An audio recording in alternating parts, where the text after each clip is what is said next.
우리 함께 말씀 보도록 하겠습니다. 신명기 13장 12절로 18절입니다. 우리는 지난주에 선지자나 꿈꾸는 자로 대변되는 종교 지도자들이 우리들을 유혹할 경우, 혹은 너의 자녀나 형제나 아내나 친구나 가까운 사람이 너를 유혹해서 다른 신을 섬기자라고 말할 경우 어떻게 하여야 하는가라는 문제에 대해서 살펴보았습니다. 그런데 중요한 것은 악을 제한다, 여기에서만 그치는 게 아니죠. 우리 지난주에 악을 제하여 버리라 라는 제목으로 말씀을 나눴는데, 악을 제하는 것에서 끝나는 것이 아니라 3절을 한번 올라가 보시면, 결국은 너희 하나님 여호와께서 너희가 마음을 다하고 뜻을 다하여 너희 하나님 여호와를 사랑하는 여부를 알려 하신다. 다시 말해, 우리가 악을 제하는 것에서 그치는 것이 아니라 결국은 마음과 뜻과 힘을 다해 하나님 여호와를 사랑하는 것으로 나아가는 것이 중요한 거죠. 자주 예를 듭니다. 시험 기간에 있는 학생이 저 어젯밤에 오락 안 했어요, 스마트폰 안 했어요, 텔레비도 안 봤어요, 이게 중요한 게 아니라 결국 뭐 해야 된다는 이야기입니까?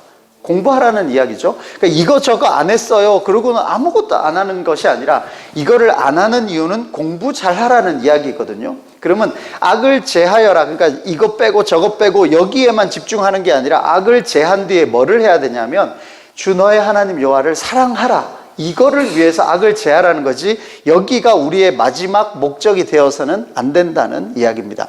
오늘은 이제 조금 더 똑같은 이야기지만 범위가 확대되어 있습니다. 한 성읍이라고 되어 있죠. 12절에 한 성읍.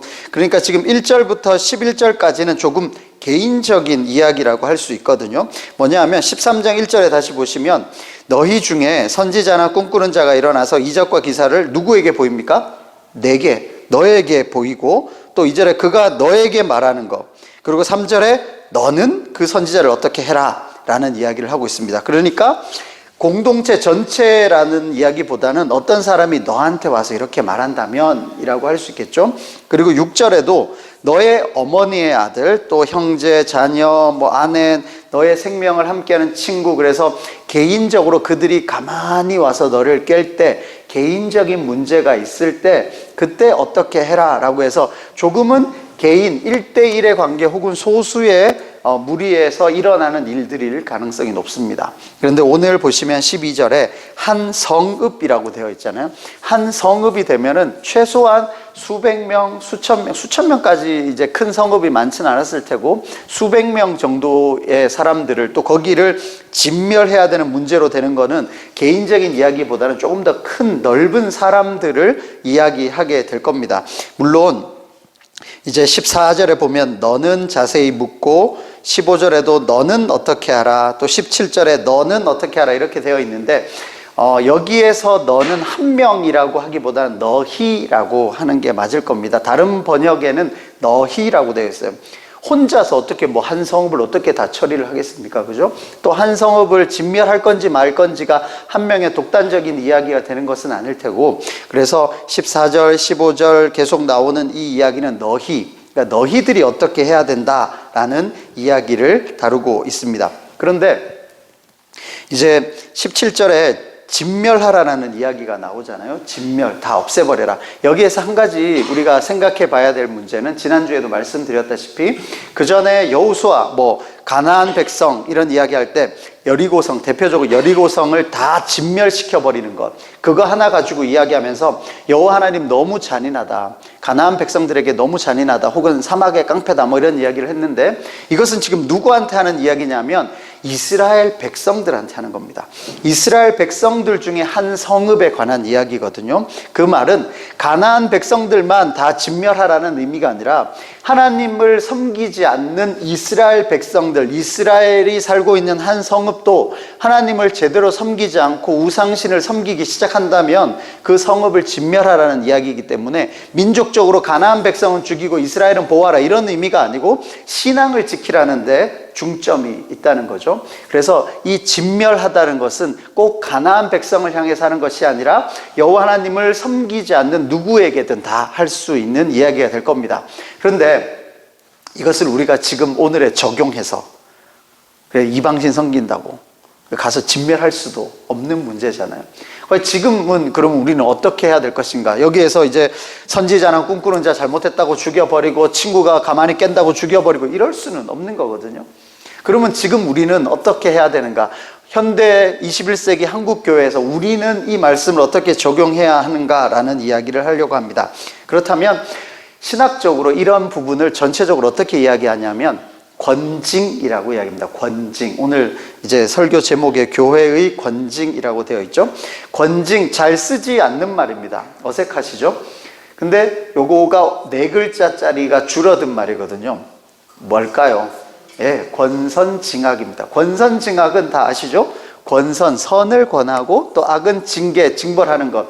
이것도 그냥 2개를 분리해서 선은 권하고 악은 징벌한다. 여기에만 그치는 게 아니라 우리가 서두에서 말했듯이 악을 징벌해서 결국은 선을 권하는 쪽으로 가는 게 맞겠죠? 이것 따로 이것 따로. 물론 그냥 그렇게 병립되어 있다고도 하지만 결국의 목적은 악을 징계함으로써 혹은 일벌백계 해서 선을 권하는, 권장하는 것이 권선징악이 될 것입니다. 그것이 바로 권징이라는 건데요. 그러면 질문을 한번 드려보겠습니다. 여러분은 모세에게, 지금 이제 신명기 나오는 모세에게 그런 권징의 권한 혹은 권위가 있었다, 인정하십니까? 모세에게 권징의 권한이 있었다, 인정이 되시죠? 그 다음에 그럼 여호수아에게는요, 그런 권징의 권한이 있었다, 맞습니까? 그렇죠? 모세나 여호수아는 우리가 그에게 권징의 권한이 있다, 권위가 있었다 그러면 좀 끄떡끄떡 됩니다. 근데 여호수아 이후에 사사시대의 그 사사들 혹은 제사장들에게 그런 권징의 권한이 있었는가? 대표적으로 사무엘 시대 때 엘리 제사장, 눈이 어두워서 자기 아들도 제대로 잘 기르지 못했던 그 사람에게 그러면 교회의 권징의 권한이 있었는가? 이제 이렇게 질문이 가버리면 어떻게 되냐면 그 사람의 인격이나 능력에 따라 권징이 있다가 없다가 되는 거거든요.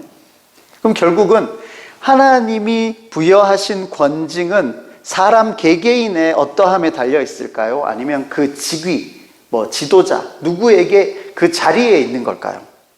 그 자리에 있겠죠. 그러면 현대까지 그 권징은 교회까지 그 권한이 이어지고 있는 걸까요? 아니면 그것은 옛날 이야기로 끝나는 걸까요? 사실 이 권징에 관한 이야기가 이제 꺼내기가 참 쉽지는 않습니다. 근데 정말 감사하게도 지금 우리는 이 권징이라고 할 만할 때 그 대상이 될 만한 일이 없잖아요. 그래서 감사하게 이렇게 말씀을 나눌 수 있는 거지. 혹시라도 뭔가 우리 사이에 불미스러운 일이 있어서 저 지금 누구 겨냥해서 하는 말 아닐까 이렇게 서로 말하고 또 이렇게 의심하기 시작하면은 이제 거기에만 집중이 돼가지고 정말 우리가 나눠야 할 말씀을 못 나누는데 오늘 교회의 권징에 관해서 전체적으로 이야기를 나눌 수 있게 되어서 오히려 참 감사하게 생각합니다. 자, 그러면 가기 전에 한 가지 퀴즈를 한번 내봅시다. 좋은 교회 혹은 건강한 교회, 우리가 흔히 말하면 건강한 교회의 지표 이런 말이 있거든요. 건강한 교회라는 것은 어떤 교회가 건강한 교회일까요? 아니면 그냥 좋은 교회라 그럴까요? 어떤 교회가 좋은 교회일까요? 일단 예배실 좋고 요즘으로 이야기하면 비전 센터 좀 있어줘야 되고 또 카페도 좀 있어줘야 되고 이래야 됩니까? 아니면은 또 각종 제자 훈련, 다양한 훈련 프로그램이 있어야 되고 혹은 성도들의 교제의 장이 막 각각의 동호회가 막 다 결성이 돼 있어야 되고 혹은 또 봉사나 섬김이 사회 곳곳에까지 잘 다양한 것들이 있어야 되고 사실 이 정도 되려면 한 5천에서 10,000명은 돼야 이 모든 걸 할 수 있기는 해요. 또 찬양팀도 사운드가 빵빵해야 되고 그죠? 또 혹은 성가대 그런 파이프 오르간도 있고 막 성가대 100명, 200명 있고 막 이래야 좋은 교회입니까? 신학적으로 그리고 우리 신학교에서 정말 자주 나오는 시험 문제가 있는데요.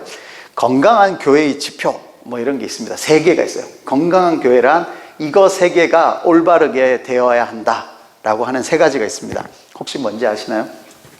건강한 교회가 되려면 말씀이 올바르게 선포되어야 한다라고 이야기합니다. 그리고 성찬이 올바로 시행되어야 한다. 그리고 마지막으로 하나가 뭘까요? 오늘 제목이죠.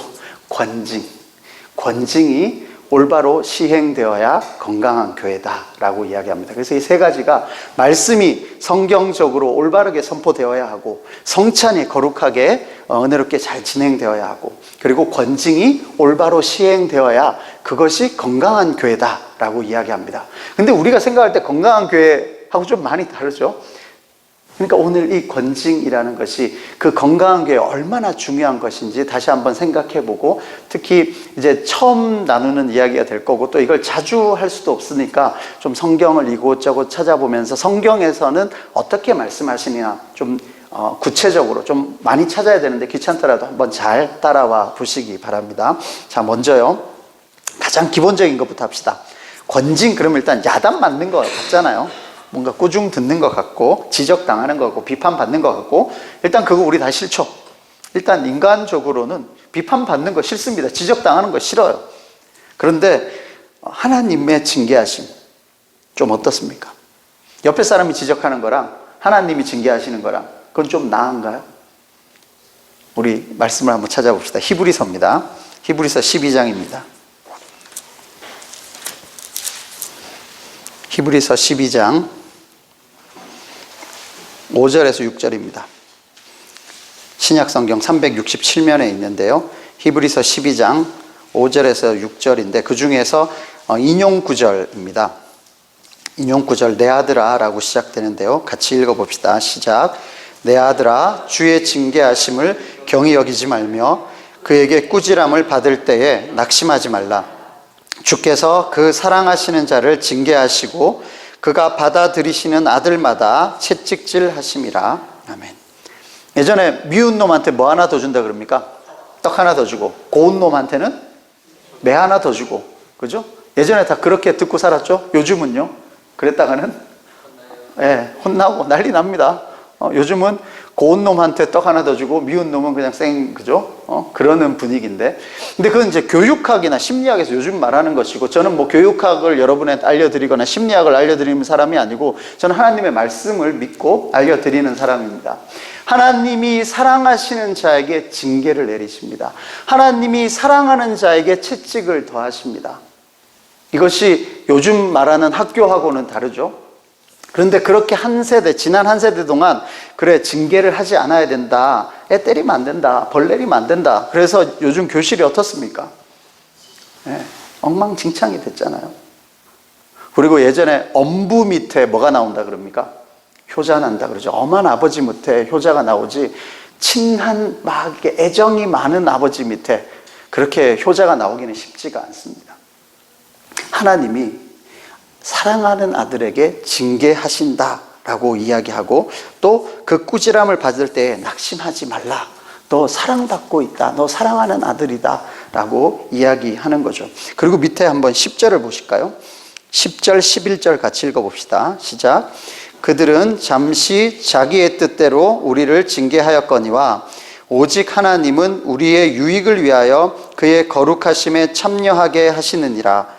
무릇 징계가 당시에는 즐거워 보이지 않고 슬퍼 보이나 후에 그로 말미암아 연단받은 자들은 의와 평강의 열매를 맺느니라. 아멘. 사람들이 하는 징계는 잠깐 자기의 뜻대로 할 수도 있어요. 하지만 하나님은 우리의 유익을 위해서, 혹은 그의 거룩하심에 참여하게 하시기 위해서 우리를 징계하신다라는 겁니다. 그리고 그 징계는 받을 당시에는 당연히 즐거워 보이지 않고 슬프고 낙심되죠. 그런데 그 일을 통해서 연단을 받으면 결국은 의와 평강의 열매를 맺게 된다라는 겁니다. 여기까지 다 인정이 되시죠? 징계 안 받고 싶은 건 사실 맞아요. 근데 징계를 통해서, 혹은 그런 고난을 통해서 그런 열매를 맺는다는 것도 우리 인정이 돼요. 그리고 하나님이 결국은 우리의 유익을 위해서 그렇게 하신다는 것도 알아요. 우리 머리로 다 압니다. 근데 당하면 싫은 거는 사실이죠. 그렇죠? 그리고 그렇게 눈물 골짜기를 지나가야만 결국은 그의 거룩하심에 참여하게 하는 것이다. 혹은 제일 밑에는 의와 평강의 열매를 맺게 하시는 것이다 라는 겁니다. 우리 눈물 골짜기 이러면 좀 싫잖아요. 우리 길은 꽃길만 걸었으면 좋겠고, 그죠? 햇살이 많이 비쳤으면 좋겠고, 그 햇살이 가장 많이 비치는 그 민족들이 전해준 속담이 하나 있습니다. 아랍 민족들인데요. 아라비아 사막을 건너는 그 아랍 민족들이 하는 속담 중에 이런 말이 있습니다. 햇살만 내리쬐는 곳은 땡땡이다, 사막이다. 햇살만 내리쬐는 곳은 사막이라는 거예요. 사막에서 수백 수천 년 살았던 그 사람들이 남겨준 속담입니다. 인생에 햇살만 쭉 내리쬐는 그 인생은 사막 같은 인생이다. 하루 이틀은 좋을지 몰라도 결국은 비도 오고 눈물도 내리고 그렇게 해야 그 인생이 열매를 맺어 나가는 인생이지, 그냥 햇살만 계속 비치는 것은 그건 당시에는 좋을지 모르겠지만 결국은 푸석푸석해지고 사막과 같은 곳이 된다. 우리로 이야기하면 교회 안에 어떤 문제가 생겼는데 좋은 게 좋은 거라고 그냥 웃고 넘어가고 아무 일 없던 것처럼만 그냥 계속 넘어가기만 하면 결국 나중에는 사람과 사람 사이는 푸석푸석해지고 거기는 사막과 같은 곳이 될 것이다. 눈물이 흘러야 할 때는 눈물이 흘러야 되고, 참아야 할 때는 참아야 되고, 우리가 기도해야 할 때는 기도하면서 그 눈물 골짜기를 지나가야만 우리가 거룩한 사람이 되고 이 모임이 거룩한 성도의 모임이 되는 것이고 우리 안에 의와 평강의 열매들이 맺어질 것이다 라는 이야기를 하는 겁니다. 우리 한 가지만 더 찾아보실까요? 디모데후서인데요. 디모데후서 3장입니다. 디모데후서 3장 16절 17절 외우시는 분들도 있으리라고 생각됩니다. 디모데후서 3장 16절 17절 우리 천천히 한번 읽어봅시다. 신약 346면에 있습니다. 시작. 모든 성경은 하나님의 감동으로 된 것으로 교훈과 책망과 바르게 함과 의로 교육하기에 유익하니 이는 하나님의 사람으로 온전하게 하며 모든 선한 일을 행할 능력을 갖추게 하려 함이라. 아멘. 여기에서 이제 네 가지가 나옵니다. 교훈과 책망과 바르게 함과 의로 교육한다. 그래서 뭐 그 말이 그 말 같고, 그래서 이제 요거를 조금 이제 눈에 보이는 형상으로 이제 설명해 놓은 어떤 그림이 하나 있는데요. 이렇게 되어 있습니다. 교훈은 처음에 이제 이 길로 가라 라고 이야기하는 겁니다. 이 길로 가라. 근데 가다 보면 사람이 길을 이렇게 조금 엇나갈 수 있단 말이에요. 혹은 길을 잘못 들 수 있단 말입니다. 그래서 그 잘못 길을 들 때 책망하는 거죠. 야, 여기 아니야 라는 것이 책망하는 겁니다. 그리고 바르게 한다는 건 다시 원래의 궤도로 수정시켜 주는 거죠. 너 저리로 가야 되는 거야 라고 해서 바르게 해주는 거죠. 그리고는 의로 교육하는 건 뭐냐면 계속 그 길로 갈 수 있게 도와주는 거다 라고 설명하는 사람이 있습니다. 그래서 교훈과 책망과 바르게 함과 의로 교육하는 것. 처음에 저리로 가야 됩니다. 근데 가다 보니까 우리가 약간 다른 길로 갑니다. 그럼 너 여기 가지 마. 이리로 가는 게 아니야. 그리고 다시 저쪽으로 방향을 수정해야 돼 라고 바르게 해줍니다. 그리고는 자, 이 길로 끝까지 쭉 가야 된다 라고 하는 것이 의로 교육하는 거죠. 그래서 성경은 이렇게 우리에게 교훈과 책망과 바르게 함과 의로 교육하는 책이라는 거죠. 우리 한 번 딱 들으면 정확하게 계속 가느냐? 그렇지 않단 말이에요. 우리 실수할 수 있거든요. 그럴 때 책망 받아야 돼요. 그리고 바르게 수정 받아야 됩니다. 근데 그게 기분이 나쁜 거예요. 근데 그게 성경이 우리에게 하시는 말씀이라는 거죠. 그래서 17절에 이렇게 해야만 하나님의 사람으로 온전하게 되는 겁니다. 또 모든 선한 일을 행할 능력을 갖게 되는 겁니다. 하나님의 사람으로 온전하게 되려면, 혹은 모든 선한 일을 행할 능력을 갖추려면 교훈과 책망과 바르게 함과 의로 교육하는 것을 받아들여야 돼요. 우리가 이것이 기분 나쁘다고 하지 않으면 결국은 하나님의 사람으로 온전하게 되지 못합니다. 그리고 모든 선한 일을 행할 능력이 우리 안에서 스스로 막 일어나지 않아요. 교훈과 책망과 바르게 함과 의로 교육함, 이것을 기억하면 참 좋겠습니다. 자, 그렇다면 이제 본격적으로, 이때까지는 이제 징계 혹은 권징이 그렇다고 하는데, 그럼 교회에 그런 권징의 권한이 있냐 이 말이죠. 지금도 우리로 말하면 담임 목사나 혹은 당회나 그 뒤에 뭐 치리회라고도 이야기하고 뭐 노회나 총회나 거기에 권징의 권한이 있는가? 말씀에서는 어떻게 하는지, 그 권한이 누구에게 있는지 한번 살펴봅시다. 마태복음 18장입니다. 마태복음 18장 15절입니다. 오늘 이제 말씀드린 구절들은 이 권징에 관한 가장 대표적인 구절들이기 때문에 알아두시면 참 좋을 것 같습니다.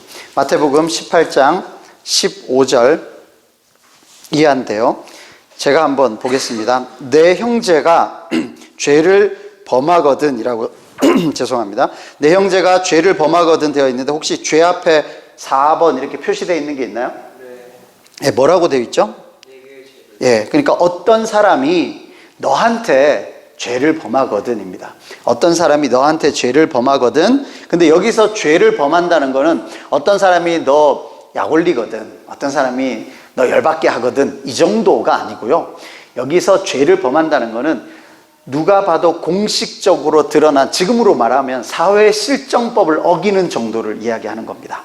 그러니까 뭐 횡령, 그 다음에 뭐 폭력, 절도, 뭐 사기, 뭐 간음, 뭐 이 정도가 되는 이야기를 하는 거지, 누가 너를 열받게 하거든 이런 거 절대 아닙니다. 아무나 열받게 한다고 가가지고 2-3명 데리고 가서 막 뭐라 그러고, 절대 이거 아니에요. 자, 내 형제가 너에게 심각한 중대한 죄를 범하거든 가서 너와 그 사람과만 상대하여 권고해라. 어떤 사람이 뭔가 중요한 잘못을 저지른 것을 알게 됐어요. 그리고 둘만 알게 된 겁니다. 혹은 이 사람이 회사에서 횡령하는 걸 둘이 일단 알게 됐다고 칩시다. 그러면 조용히 그 사람한테 가서 야, 너 그러면 안 된다. 그 사람에게만 조용히 권고하라는 겁니다. 그래서 만일 들으면 그 사람이 그래, 내가 잘못했다, 내가 미안하다. 그리고 그 말을 들으면 이제 너 형제를 얻는 거고 거기에 끝나는 거예요. 거기에서 멈추면 됩니다. 그래서 그 사람이 회개하면, 돌아서면, 회개에 합당한 열매를 맺으면 둘이만 알고 덮으면 돼요. 그걸 또 내가 저 사람한테 말해가지고 제가 어떻게 온 동네방네 이야기하라는 게 절대 아니고요.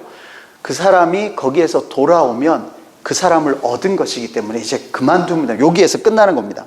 근데 16절에 만일 듣지 않거든, 혹시 그 사람이 나는 안 그랬다, 회개하지 않고 돌아서지 않는다면 한두 사람을 데리고 가라.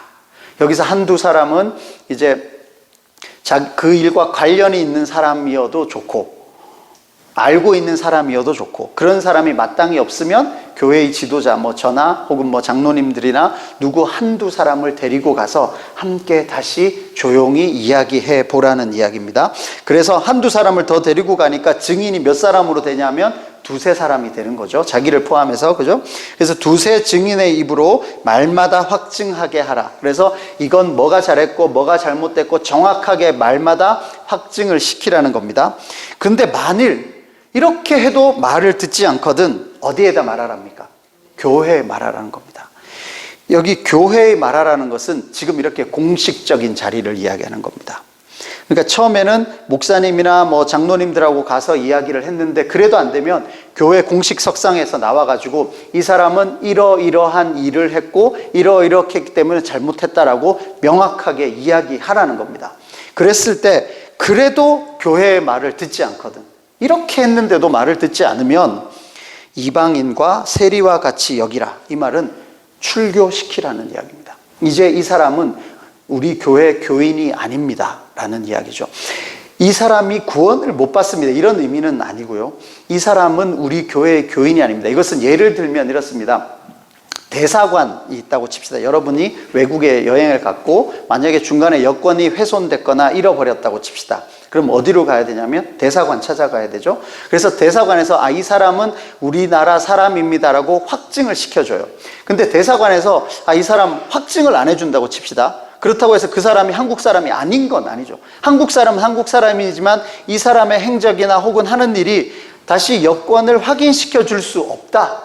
대사관에서 확인시켜 줄 수 없다는 거지 이 사람의 존재 자체를 무시하는 건 아니에요. 그러니까 지금 이 범죄한 사람이 하는 행위를 통해서 우리가 이 사람이 천국 가냐 못 가냐 이런 이야기를 하는 게 아니고 이 사람이 교인됨을 우리 교회는 확증해 주지 못하겠다. 이 사람의 행동을 봐서 이 사람은 교인입니다라고 우리는 증명해 줄 수 없습니다라는 것을 이야기합니다. 그래서 출교시켜라 라는 이야기죠. 그리고 나서 18절에 진실로 너희에게 이르노니 무엇이든지 너희가 땅에서 매면 하늘에서도 매일 것이요 무엇이든지 땅에서 풀면 하늘에서도 풀리리라.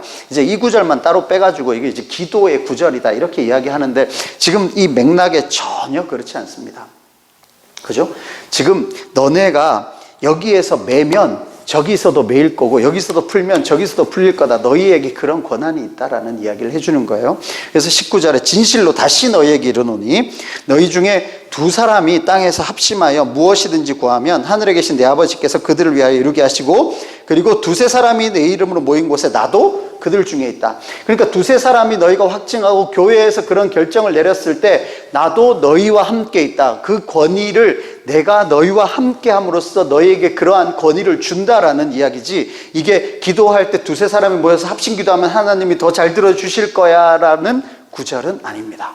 지금 15절부터 20절까지는 어떠한 사람이 범죄하였을 경우 너희는 어떻게 처리하라라는 것을 설명해 주고 있는 거죠. 그래서 두세 사람이 너희가 있을 때 내가 너희와 함께함으로써 너희의 그 권징의 권위가 내가 함께함으로 있고, 너희들이 땅에 살 때 하늘에서도 그러할 것이다 라고 말씀하십니다. 그럴 때 이제 우리가 이제 약간 일단 반항심이 올라오죠.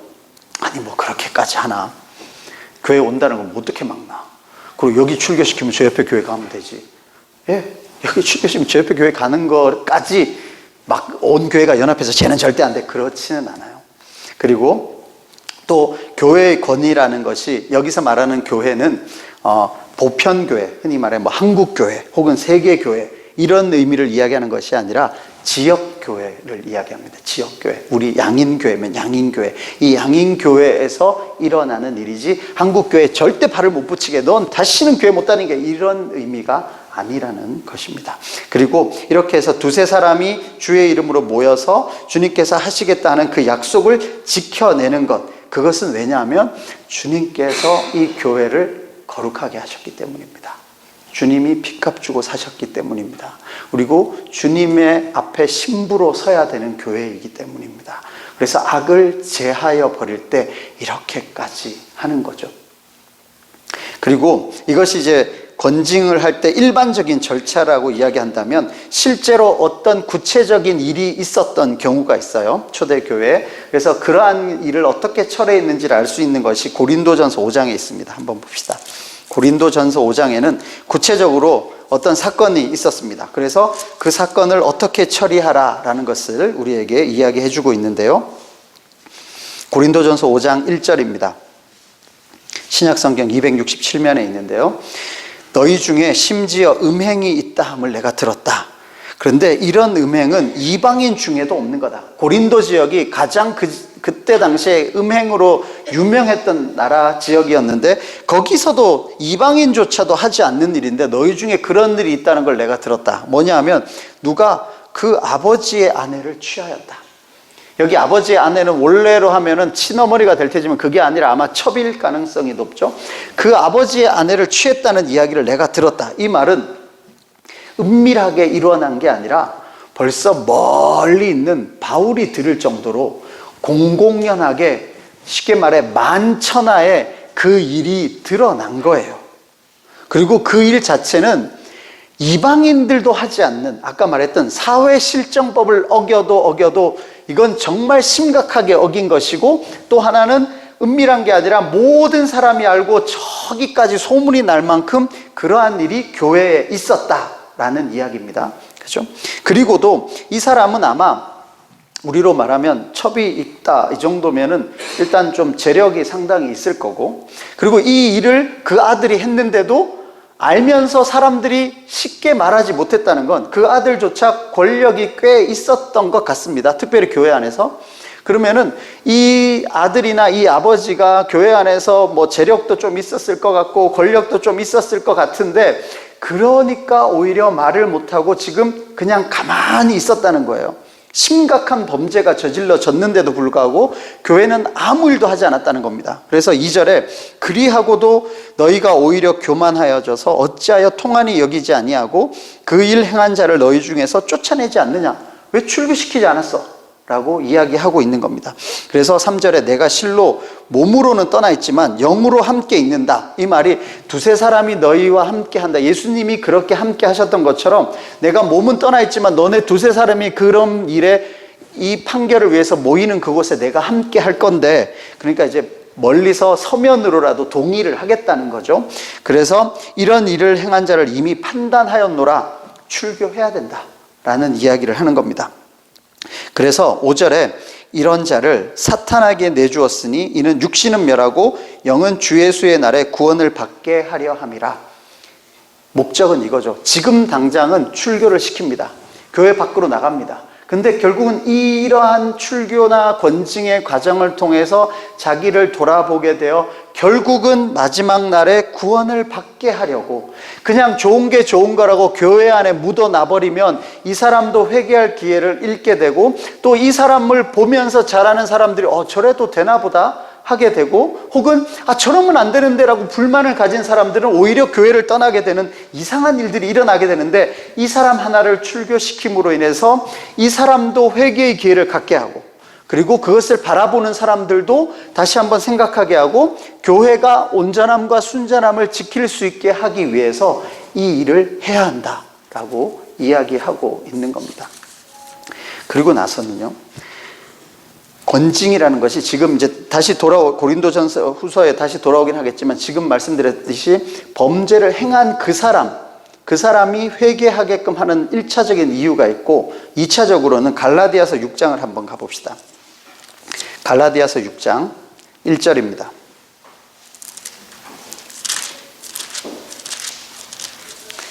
신약성경 309면에 있습니다. 갈라디아서 6장 1절 다 찾으셨으면 한 목소리로 읽어보겠습니다. 시작.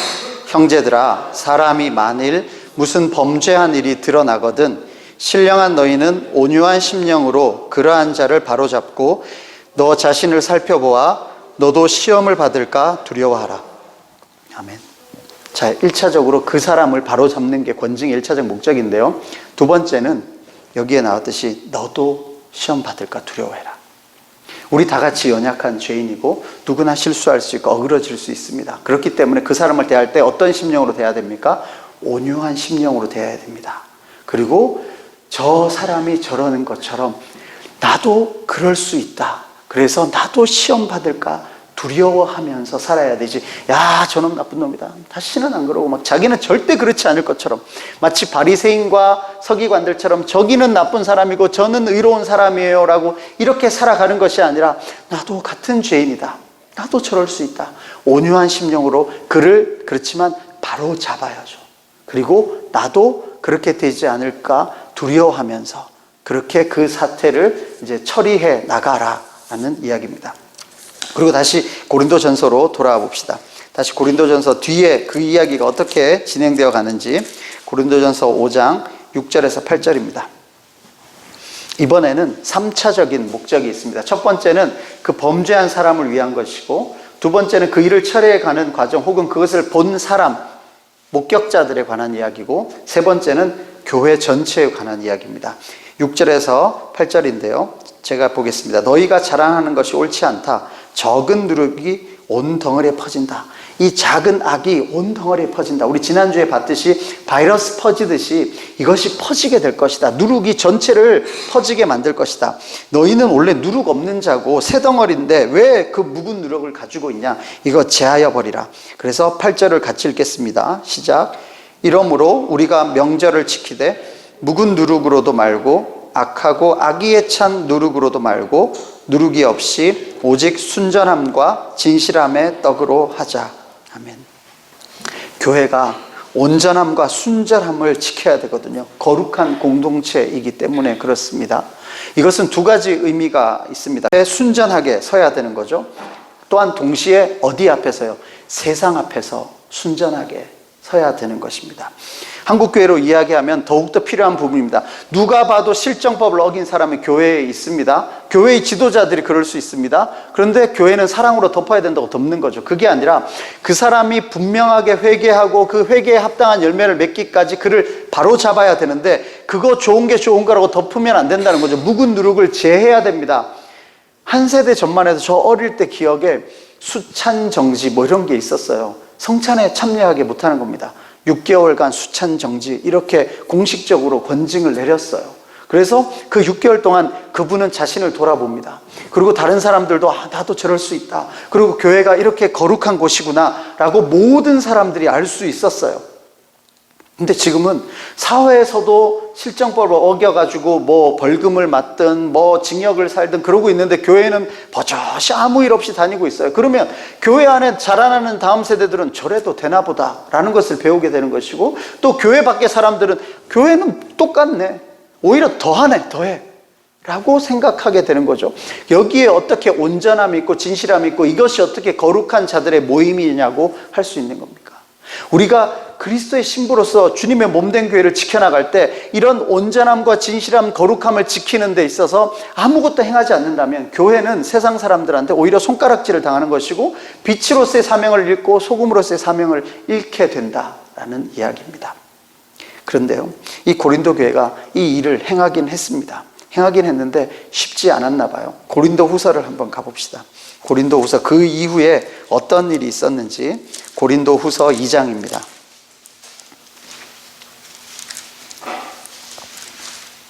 고린도 후서 2장 6절 7절 이렇습니다. 이러한 사람은 많은 사람에게서 벌받는 것이 마땅하다. 그런즉 너희는 차라리 그를 용서하고 위로할 것이니 그가 너무 많은 근심에 잠길까 두렵다.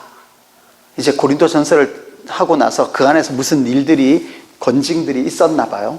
그러니까 그 이 소식을 또 들었죠. 그래서 이 사람이 너무 근심할까봐 오히려 이제 바울이 가슴 아파하는 겁니다. 그러고 나서 또 여기에서만 이야기하는 것이 아니라 뒤에 또 이야기합니다. 7장을 가봅시다. 고린도후서 7장 8절입니다. 여기에선 조금 더 길게 이야기하는데 우리 한번 읽어봤으면 좋겠습니다. 7장 8절에서 12절 좀 길지만 천천히 읽겠습니다. 시작. 그러므로 내가 편지로 너희를 근심하게 한 것을 후회하였으나 지금은 후회하지 아니함은 그 편지가 너희로 잠시만 근심하게 한 줄을 알미라. 내가 지금 기뻐함은 너희로 근심하게 한 까닭이 아니요 도리어 너희가 근심함으로 회개함에 이른 까닭이라. 너희가 하나님의 뜻대로 근심하게 된 것은 우리에게서 아무 해도 받지 않게 하려 함이라. 하나님의 뜻대로 하는 근심은 후회할 것이 없는 구원에 이르게 하는 회개를 이루는 것이요 세상 근심은 사망을 이루는 것이니라. 보라, 하나님의 뜻대로 하게 된 이 근심이 너희로 얼마나 간절하게 하며 얼마나 변증하게 하며 얼마나 분하게 하며 얼마나 두렵게 하며 얼마나 사모하게 하며 얼마나 열심 있게 하며 얼마나 벌하게 하였는가. 너희가 그 일에 대하여 일체 너희 자신의 깨끗함을 나타내었느니라. 그런즉 내가 너희에게 쓴 것은 그 불의를 행한 자를 위한 것도 아니요 그 불의를 당한 자를 위한 것도 아니요 오직 우리를 위한 너희의 간절함이 하나님 앞에서 너희에게 나타나게 하려 함이로라. 아멘. 이 일로 상당히 교회가 아팠던 것 같아요. 우리로 말하면 홍역을 치른 거죠. 교회가 아주 힘들었던 것 같습니다. 그리고 그 일이 바울에게도 전해졌고, 그래서 바울이 내가 괜히 말했나? 혹은 가서 이야기할 걸 괜히 편지로 썼나 보다. 왜냐하면 공식적으로 문서가 남아버리는 거니까요. 그래서 여기에 나오잖아요. 내가 편지로 너희를 근심하게 한 것을 후회했다. 한동안 그러지 말걸. 그러니까 권징이라는 게 그렇게 좋지 않은 겁니다. 하지 말걸. 그런데 지금은 후회하지 않는데, 왜냐하면 그 편지가 너희를 잠시만 근심하게 한 줄 안다. 아플 수 있다. 근데 잠시만 아팠던 것 같다 라고 이야기하는 거죠. 그리고 오히려 지금은 기뻐합니다. 너희로 근심하게 한 것 때문에 너네 힘들게 해서 내가 기쁜 그런 게 아니라 너희가 결국 근심해서 회개에 이르는 것을 알았기 때문에 너희의 그 잠깐의 근심을 기뻐하게 된다는 것입니다. 10절에 하나님의 뜻대로 하는 근심은 후회할 것이 없는 구원에 이르게 하는 회개를 이루는 것이다. 그 근심을 통해서 결국은 회개하게 된 것이다. 회개라는 것은 그냥 저 잘못했어요가 아니라 회개에 합당한 열매를 맺는 것이고, 자기가 잘못한 것을 다시는 하지 않는 것, 그리고 반복적으로 습관적으로 하는 그 모든 것들을 끊어내는 것을 이야기하는 겁니다. 그래서 그런 회개를 이루게 하는 것이었기 때문에 그렇다. 그래서 너네가 11절이죠. 하나님의 뜻대로 하게 된 이 근심으로 얼마나 간절해졌느냐, 그 기간 동안 얼마나 간절하게 기도하게 되었느냐, 또 얼마나 변증했느냐. 이 말은 이게 맞냐 저게 맞냐, 이게 올바른 길이냐, 이렇게 해야 되냐 저렇게 해야 되냐, 서로 얼마나 변증하게 되었느냐, 그리고 얼마나 또 분했냐, 또 얼마나 두려웠느냐. 우리에게 이런 일들이 있었구나 하며 두렵고 떨렸을 것이고, 또 얼마나 사모했느냐, 하나님의 뜻이 이루어지기를 너희 가운데서 얼마나 사모했느냐, 그리고 얼마나 열심을 하였느냐. 그러한 모든 일들을 통하여서 결국은 너희 자신의 무엇을 나타낸 겁니까? 깨끗함을 나타냈다. 결국은 하나님 앞에 너희들이 깨끗하게, 온전하게, 순전하게, 거룩하게 구별될 수 있었다 라는 이야기를 합니다. 아플 수 있습니다. 힘들 수 있습니다. 아니요, 당연히 아프겠죠. 힘들겠죠. 그렇지만 그것을 무서워하거나 피해서 되는 것이 아니라 그 일을 정면으로 부딪히고 간절하게 울며 통회하며 함께 회개를 이루어가는 그 과정을 통해서 교회는 더욱 거룩하게 되는 것이고 더 깨끗하게 하나님과 세상 앞에, 사람 앞에 서게 된다라는 것입니다. 그래서 그 아픔, 잠시 잠깐의 아픔을 두려워하는 것보다 그 잠시 잠깐의 근심이 결국은 구원에 이르는 회개를 줄 것이기 때문에, 그것은 결국 하나님의 의를 드러내는 것이기 때문에 두려워하지 말고 바르게 해야 한다라고 이야기하고 있습니다. 말씀을 정리하도록 하겠습니다. 우리 모두는 연약하고 부족한 사람들입니다. 우리 모두, 저도 또 여러분도 우리가 실수할 수 있고 죄를 범할 수 있습니다. 그런데 그 일이 있을 때 그냥 은밀하게 드러나지 않았다고 덮어버리는 것이 아니죠. 그렇다고 드러내라는 의미는 아니지만 이미 드러난 것, 그리고 그것이 공적으로까지 확대되어 누구에게 분명한 피해가 있었다면 그것을 그냥 덮어버리지 말라는 겁니다. 한 사람이 가서 이야기하고, 그래도 안 되면 두세 사람이 가서 이야기하고, 그렇게 해서 만일 그 사람이 회개하고 돌아온다면 기쁨으로 받아들이면 됩니다. 혹시 그렇게까지 안 됐을 때는 교회는 명확하게 권징을 시행하라라는 이야기죠. 그래서 우리가 이것을 통해서 그 사람, 결국은 그 사람을 얻게 되는 것이고, 또 두 번째로 그 일을 보게 되는 사람들이 나도 시험 받을까 두려워하게 되는 것이고, 또 이 일을 통해서 교회 전체가 하나님 앞에 온전함과 순전함으로 서고, 또한 세상 앞에 그렇게 거룩한 사람들의 모임으로 서게 되는 것입니다. 이 과정을 통해 아플 수 있습니다. 힘들 수 있습니다. 하지만 결국은 잠시 잠깐의 그 근심이 구원에 이르게 하는 회개를 이루는 것이기 때문에 결국 이 일은 해내야 한다라고 알려주고 있습니다. 녹록지 않을 겁니다. 그리고 이런 일은 없었으면 좋겠습니다. 그렇지만 혹시 있더라도 두려워하지 말고, 이 양인교회는 우리 하나님 앞에 순전하고 거룩하게 그리스도의 신부답게 하나님과 사람 앞에 거룩한 사람의 모임으로 그 이름에 합당하게 살아내는 저와 여러분, 또 이 양인교회 되기를 주님의 이름으로 축원합니다.